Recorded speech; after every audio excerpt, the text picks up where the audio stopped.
Have you ever wanted to change the headlines of your life? I know I have on many occasions.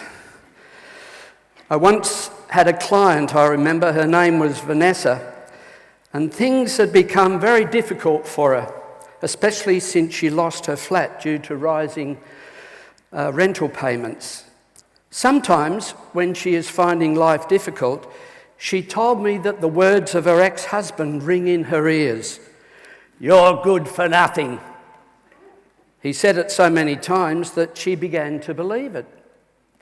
Whenever this phrase revisits her, she instantly thinks of all the things that she has done badly in her life and all the people that she has disappointed. As her ex-husband's words echo in her mind, she feels like she is shrivelling up inside. It is in these moments, of course, that the phrase, "you're good for nothing," becomes the headline of Vanessa's life. And she feels that people are reading that headline about her life and that it will shape everything that people think about her. But in reality, this is one story of Vanessa's life.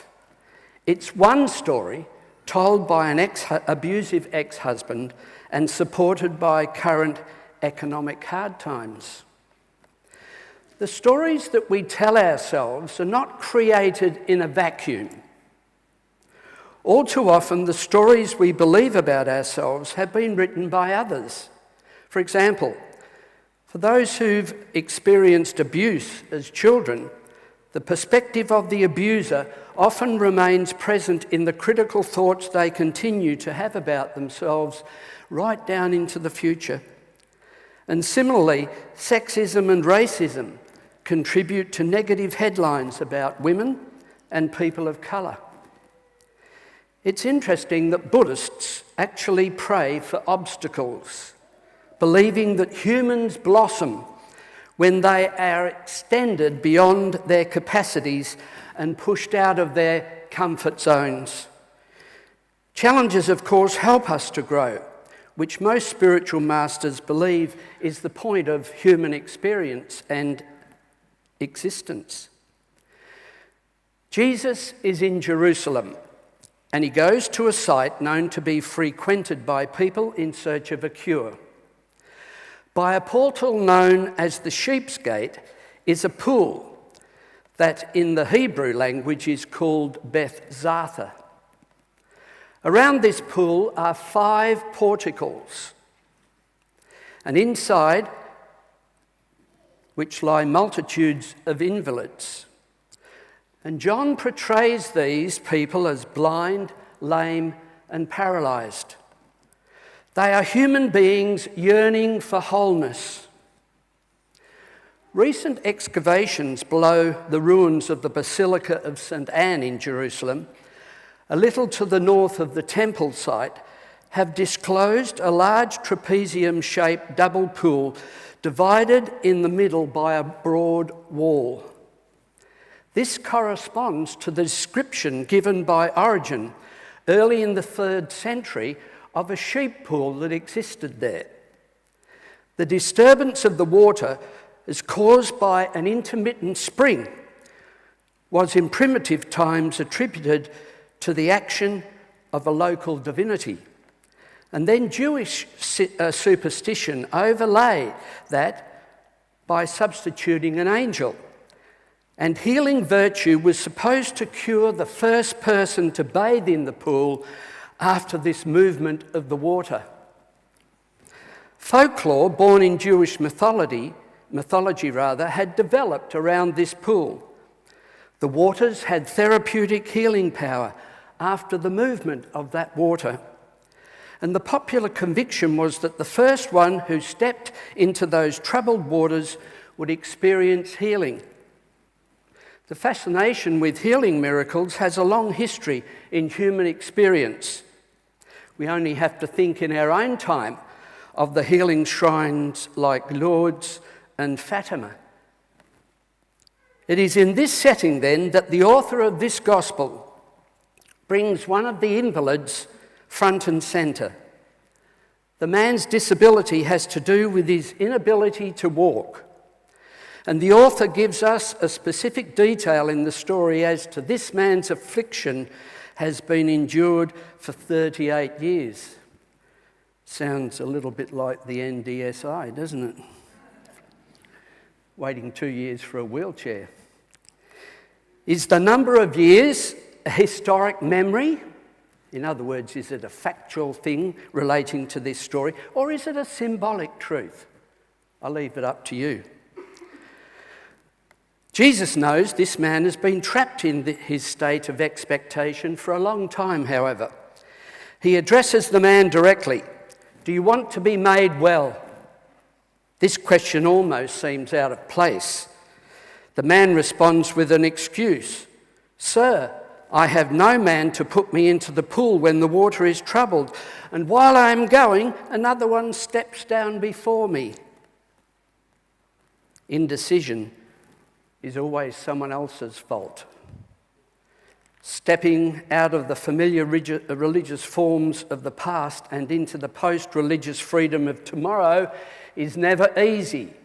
It takes courage and a willingness to think outside the religious boundaries. But Jesus cuts through these debilitating fears and says to the man, "Rise, take up your pallet and walk." And the command empowers the man, who immediately rises, takes up his bedding and walks. And then John throws a grenade into the story. John notes that the day was the Sabbath. The boundaries of the conflict are now in place.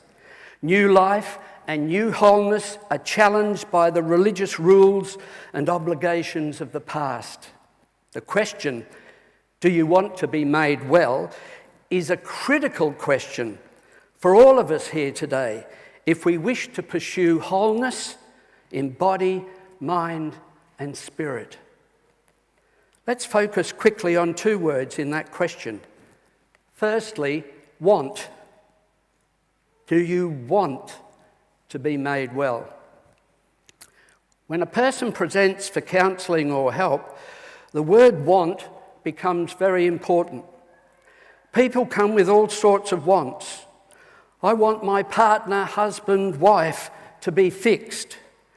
I've run out of ideas on controlling my teenage son or daughter.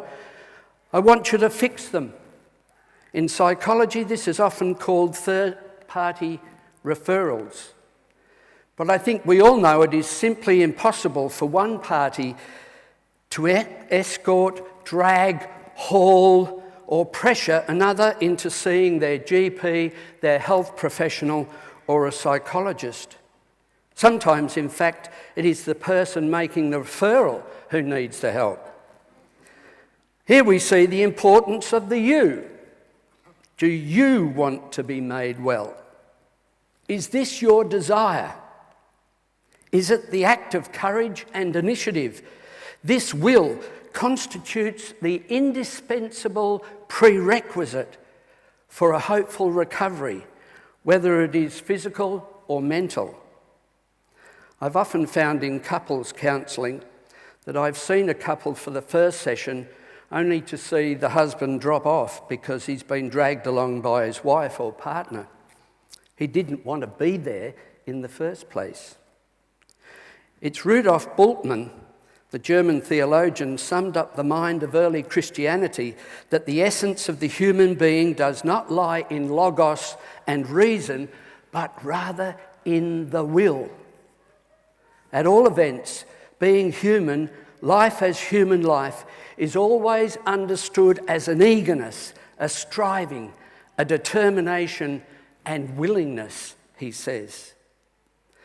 Some of you would be aware, of course, that there's a branch of therapy called ACT, A-C-T, Acceptance and Commitment Therapy. This method of therapy suggests that we can develop willingness in two areas of our experience, outside of us and inside. Outside willingness involves a willingness to do the things that are important or valuable to us. And this willingness on the outside can be described as a commitment to take action in a very specific way. Willingness on the inside, however, means a willingness to feel the feelings and experience the thoughts that come up in any given situation or when we want to take specific action. So acceptance plus commitment equals willingness. Our second word, well. We're talking about wholeness here. We have seen in answering the question put to him by Jesus, he commences his tale of woe. Instead of answering, do you want to be made well, which he should say, yes, I do, his complaint is against all the others. We could be cynical and think that 38 years of begging had made him enough money to keep him going. But now he has been made well, and he has to go to work. He must shoulder responsibility. He must change his attitude to life. And was he grateful for what had happened to him? Apparently not. When Jesus' enemies wished to make use of this cure for their own purposes, the paralytic man turns against his benefactor and becomes an accuser. It would seem that what we have here is a failure of treatment, we say in psychology. The paralytic man was not restored to health in the more profound sense of being a changed person. Sometimes people need a good hard shove if their treatment is to get them anywhere. And Jesus is unflagging, energetic, and determined in his appeal to their willingness to change. Sometimes, of course, our Christian discourse forgets the basic front-on characteristic of Jesus. We have rather spoken about solidarity, communion in one humanity, comfort and consolation, aid and assistance, bearing one another's burdens. All of these things are important, but Jesus' appeal is to the human being's will to change. And the question, do you want to be made well, calls for a decisive yes.